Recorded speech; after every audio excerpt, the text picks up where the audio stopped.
IoT, robotics, drones, blockchain dan artificial intelligence adalah antara teknologi IR 4.0 pada tahun 2020.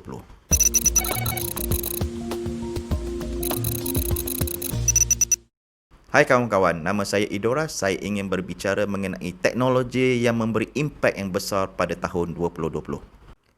Tahun 2020 adalah tahun yang amat mencabar dan ia menggegarkan keseluruhan dunia dan impak kepada seluruh dunia ini disebabkan oleh COVID-19. Pandemik COVID-19 bukan setakat di satu-satu negara tetapi di ke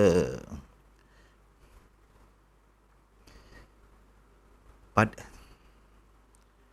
tahun 2020 adalah tahun yang amat menggemparkan di seluruh dunia akibat pandemik COVID-19 dan Malaysia juga adalah di antara negara yang mendapat impak yang amat besar. Dan kalau kita lihat permulanya pada bulan Mac 18 kita telah membuat MCO dan kita lihat di dalam graf ini beberapa perkara yang berlaku di MCO dan MCO bermula pada Mei 1 dan RMCO di mana restricted. Kemudian kita akan lihat beberapa gelombang yang berlaku dan kita sedang menghadapi gelombang yang ketiga. Dan kita lihat gelombang ketiga ni adalah gelombang yang lebih mencabar sebab ia memberi kesan yang lebih besar di Malaysia. Sekarang ni pada 30 Disember kita lihat ada 110,000 orang yang confirm positif COVID-19 dan masih lagi 22,000 yang dalam treatment, dalam dah 87,000 yang telah discharge dan kematian adalah 463. Ia memberi kesan kepada bukan setakat kesihatan tetapi juga keselamatan serta ekonomi negara. Jadi dalam kes ini bagaimana teknologi kita dapat merubah ataupun membantu Malaysia ketika susah ini. Dan kalau kita lihat pada awalnya salah satu teknologi yang telah diperkenalkan oleh UTM daripada DF Automation, foundernya ialah Dr. Yung. Mereka telah membuat satu robot yang boleh membantu frontliners menghantar perkhidmatan. Ini telah dilakukan dan bersama-sama dengan Hospital Chancellor Tuanku Mukhlis. Dan di antara teknologi lain dalam IR 4.0 ialah bahagian drones dan kita lihat drones adalah salah satu teknologi yang amat mudah digunakan untuk buat surveillance dan aerodyne. Kita lihat CEO dan co-foundernya ialah Kamarul Muhammad telah membantu Malaysia dalam penggunaan aerodyne drone ni lebih kurang 1,000 flight hours lebih kurang 40,000 kilometer lah kalau bergerak dan mereka memantau ketika MCO. Jadi dalam kes-kes ramai di antara mereka yang tidak mematuhi SOP dan sebagainya. Teknologi seperti drone juga yang macam saya katakan tadi itu boleh digunakan oleh ramai orang. Dan ada rakyat Malaysia telah menggunakannya untuk membantu petani dalam menyembur pestiside ini menggunakan drone dan beliau mendapat pendapatan yang agak lumayan. Jadi ini adalah salah satu teknologi dalam bidang agriculture, pertanian yang dapat menarik minat balik orang-orang muda. Vector Labs yang diasaskan oleh Faizal, beliau adalah salah satu syarikat IoT yang sekarang telah banyak membuat inovasi dalam bidang IoT ini dan sekarang mereka telah berkolaborasi dengan Bateriku.com di mana mereka dapat meletak satu sensor kepada bateri untuk buat automatic punya maintenance.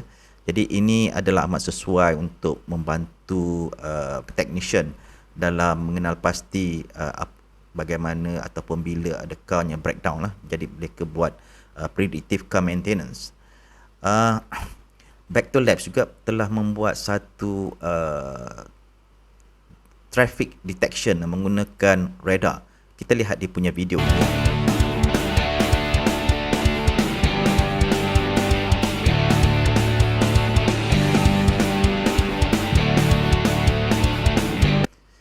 Jadi dengan cara ini apabila kita memandu laju dan mengetahui kelajuan kita, ramai di antara kita akan cuba slow down ya.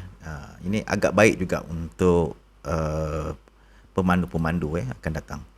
Dan kita lihat juga kita dikejutkan oleh YB Menteri kita daripada Mosti yang beliau jatuh ketika menaiki basikal dan termasuk dalam lubang pothole ni.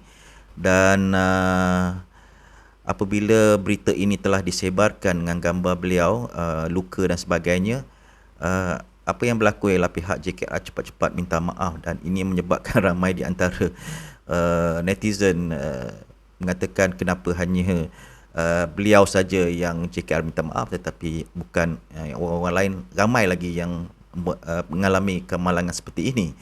Tetapi beliau cuba cadangkan bahawa pothole ni sepatutnya diselesaikan dengan cepat, dan mengatakan sama ada JKR boleh membuat satu portal dan sebagainya. Tapi dapat respon daripada pihak JKR mengatakan memang sudah ada 11 cara untuk public untuk buat komplain jika ada masalah, dan ini boleh diselesaikan oleh pihak JKR itu sendiri.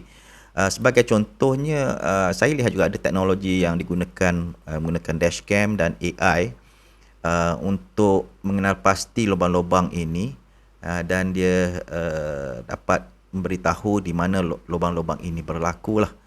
Dan ini akan memudahkan pemantauan menggunakan teknologi seperti artificial intelligence dan kamera itu sendiri.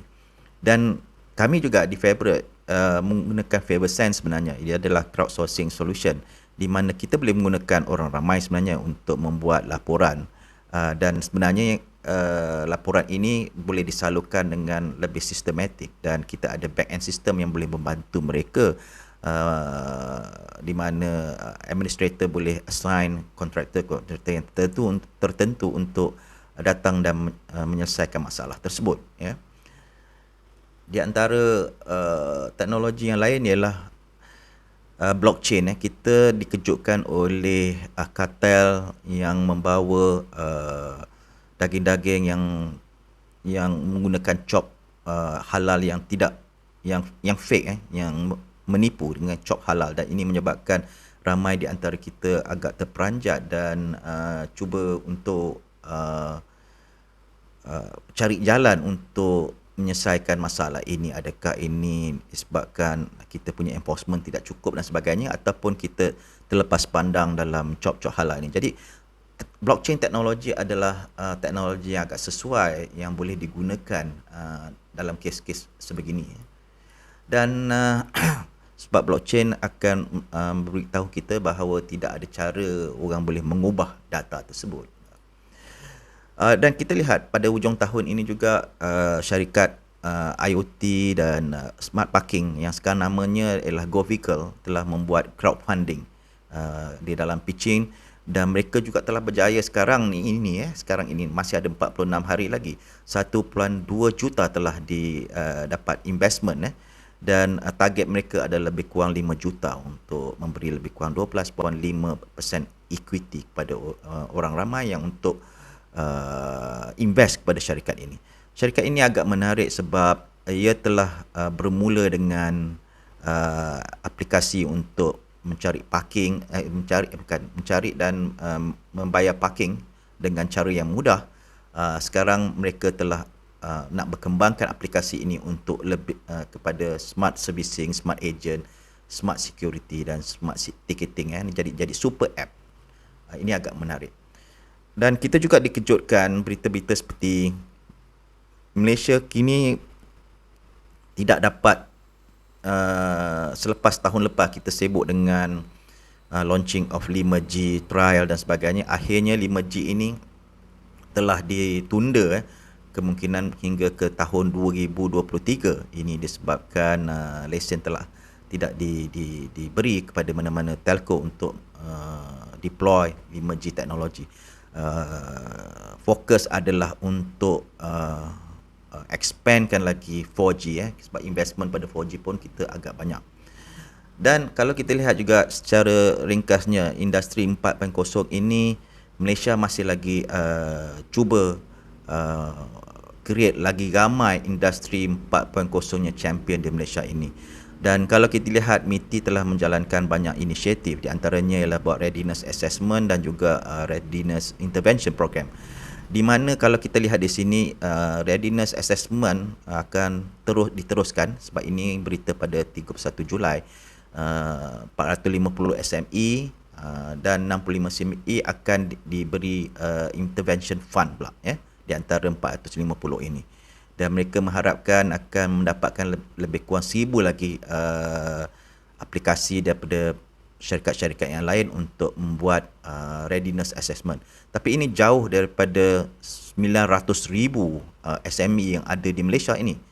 Masih lagi kecil. Kalau kita lihat mungkin hanya 665 saja yang approve government funded readiness assessment, tapi ini masih lagi kecil. Jadi kita mengharapkan lebih ramai daripada industri-industri di SME ini akan mengadaptasikan teknologi seperti IoT, blockchain, artificial intelligence, AI dan virtual reality dan sebagainya. Jadi kalau sekali imbas kalau kita lihat bahawa pada tahun 2020 ini teknologi memainkan peranan yang penting. Ini disebabkan oleh COVID-19 juga Ada juga kesan yang besar kepada keadaan ekonomi ini, tetapi ia juga memberi kesan yang besar dalam adaptasi kita, penggunaan kita dalam menggunakan teknologi dalam IR 4.0. Dan kita lihat bahawa IoT sebagainya, kita lihat robotik, drones, blockchain dan begitu juga artificial intelligence amat diperlukan. Ini adalah contoh-contoh yang kita nampak kesannya begitu besar pada ketika ini. Jadi pada tahun 2021, apakah yang kita impikan? Sekiranya pada tahun 2020, kita tahu bahawa kesan COVID-19 memberi kita kesedaran bahawa banyak juga gap yang telah berlaku, banyak gap yang kita dapat ketahui. Sebagai contoh, internet sebagainya. Internet, kemungkinan internet itu pun tidak mencukupi dan kita lihat kecepatan internet itu sendiri pun tidak laju di kawasan-kawasan yang tertentu. Itu adalah gap yang tertentu. Jadi kalau kita hendak bergerak ke depan dalam IR 4.0, internet adalah salah satu fundamental element. Dan akan kita lihat juga pada 2021 ini, selepas dengan bajet yang telah dibentangkan pada 2020 dan diluluskan, lebih banyak implementasi di seluruh negara Bermulanya dengan digital transformation, dan kita akan lihat banyak lagi teknologi-teknologi baru yang akan diperkenalkan. InsyaAllah pada tahun 2021, ekonomi kita akan berubah dengan lebih baik apabila vaksin pun telah ditemukan dan telah digunakan, dan mungkin kita dapat kerja seperti biasa. Jumpa lagi pada tahun 2021. Selamat tahun baru.